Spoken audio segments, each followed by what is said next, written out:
So day 2 of the NFL draft is officially in the books. The Lions add 2 more players to their roster, trade a whole lot of draft picks, and people are a little upset.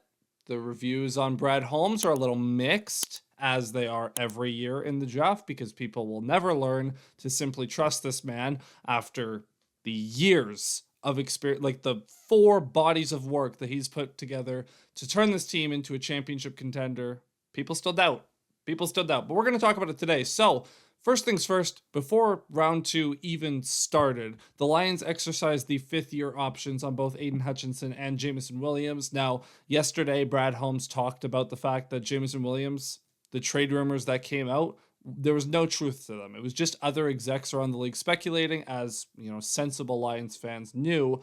But now those rumors can firmly be put to bed. His 5th-year option was taken. We know that an extension is not incoming for JMO because the Lions want to see another season from him, another productive season of him before they commit to that, make that kind of financial commitment. And then Aiden Hutchinson, we would expect that extension is coming in the next days, weeks. It could be announced tomorrow for all I know.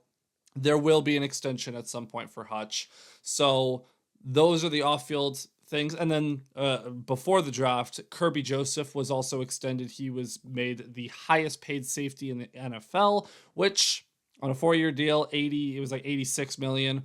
Well deserved after leading the league in interceptions. He leads the league in interceptions since he came into the league in 2022. You just need to see more of what you saw last year from him. He had the sophomore slump where he was just kind of fine. And if he returns to that player, then obviously that's not going to be a good investment. If he plays the way he did this past season, where he was just a turnover machine, that deal will be well worth it. But moving on to the actual draft for a moment here. The Lions, they came into the day, they had pick 60 and pick 102. Now, as the second round's going, I posted this on Twitter. I really wanted Nick Scorton. That was my guy. I was hoping that Donovan Ezeraku and Mike Green being on the board would tempt some other teams. Mike Green ends up falling a little bit later, but Ezeraku goes in the 40s to the Cowboys, which really annoyed me. And then, unfortunately, the Panthers traded up for Scorton, so I was sad. But the Lions, they went in a different direction. They trade up 3 picks. They send picks 60 and 130 to the Denver Broncos for pick 57, and they take guard Tate Ratledge. And look, we've talked about the fact that the Lions did not invest in a guard in free agency at all. They let Kevin Zeitler walk, and while I'm comfortable with the idea of Christian Mahogany starting, you didn't have any other options behind him. There was no solid depth. So now it's going to be an open competition. Graham Glasgow, Tate Rutledge, and Christian Mahogany. You have 3 probably starting caliber guards, and you have 2 spots to fill. This is what training camp's for. Let the competition just figure out, you can wade through who's going to start later. And Rutledge, from all accounts, super solid player, high floor kind of player. And the Lions, they really want to invest in their offensive line. They want to keep the offensive line dominant as it has been over the last few years. So I'm not shocked by this pick. I'm pretty happy with it overall. Like, people are going to say, oh, the offensive line was already a strength. Why did you do this? You want to keep it a strength, right? It's not just about, oh, you have a strength, so you got to invest in something else. No, you want this to be a strength year after year. You never want to have to worry about your offensive line. So I totally get it from that perspective. But the pick that people are upset at, or maybe not necessarily the pick itself, but the context surrounding the pick, is the Lions' 3rd round pick. So the Lions trade the 102nd overall pick and both 3rd round picks next season. Now, it's important to note, number 102 and one of the 3rd round picks next year were compensatory picks for Aaron Glenn leaving because he's a minority coach. He gets a promotion, which means the Lions, they get 2 3rd round picks for training him, essentially. I don't know the exact language of the Rooney Rule, but that's the spirit of the rule. So the Lions are viewing that as found money, as just a bonus, right? So the fact that Holmes is willing to trade these picks, I can understand. People were not happy, though, that he traded 3 3rd round picks to move up 32 spots in the 3rd round. And I guess that's kind of the flip side, is it's not like he moved up 10 spots and gave up 3 3rd rounders. It's 32 picks. It's basically the equivalent of a full round with the compensatory picks that the third round contains at the end of it. So it costs more to move up, but it is a steep price. They move up for wide receiver Isaac TeSlaa.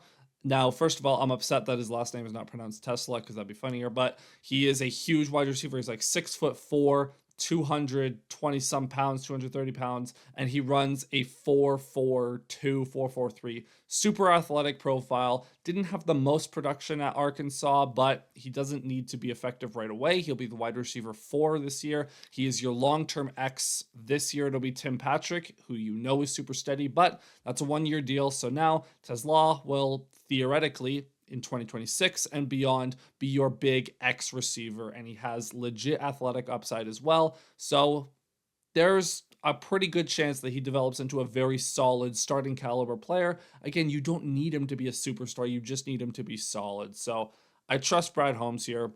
In return, the Lions they got pick 70 in this trade up. They also get picks 182 and a 6th round pick next year. The Lions now have 5 picks between the 6th and 7th round on day 3 tomorrow or today, depending on when you're watching this video.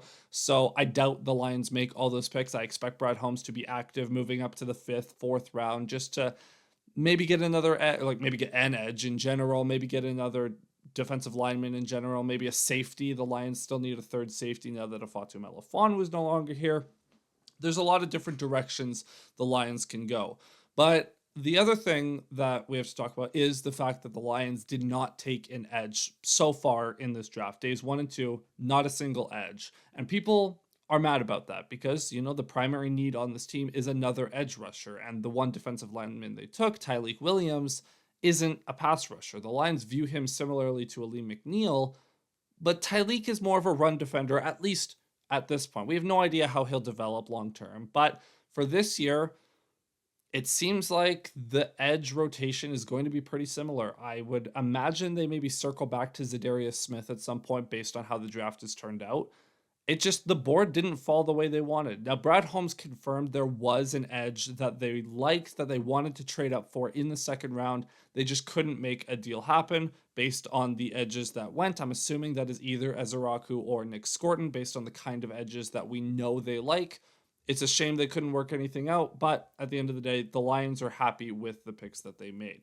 So now through 3 rounds of the draft, the Lions have an interior defensive lineman, a wide receiver, and a guard. Again, we know they invest in the trenches. We know they value that. So it's good to see them invest there. And, you know, I talked about yesterday my reaction to the Tyleik Williams pick. We know the Lions value stopping the run. We know they value running the football. So it doesn't surprise me that that's the type of prospects they got in the trenches. And then wide receiver, you get a big X receiver, so we'll see how that develops. And we'll see what they do on day 3. Again, they have 5 picks in the 6th and 7th round combined.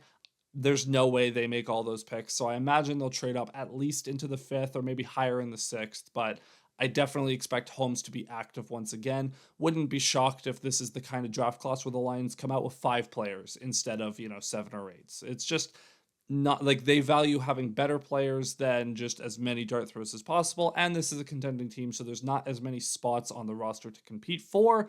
And if you have a smaller draft class, you can invest more in the undrafted free agency class as well. So we'll see what they do on day 3, but that's going to be it for this video. Thank you so much for watching. Click like if you enjoyed it, subscribe if you loved it, and ring that notification bell so you don't miss any future content. Again, going to be recapping the draft for the Lions in the coming days. Going to be recapping the entire NFC North, and yeah. So I'll see you then. See you next time. Have a good rest of your day. Enjoy day 3 of the draft. Cheers.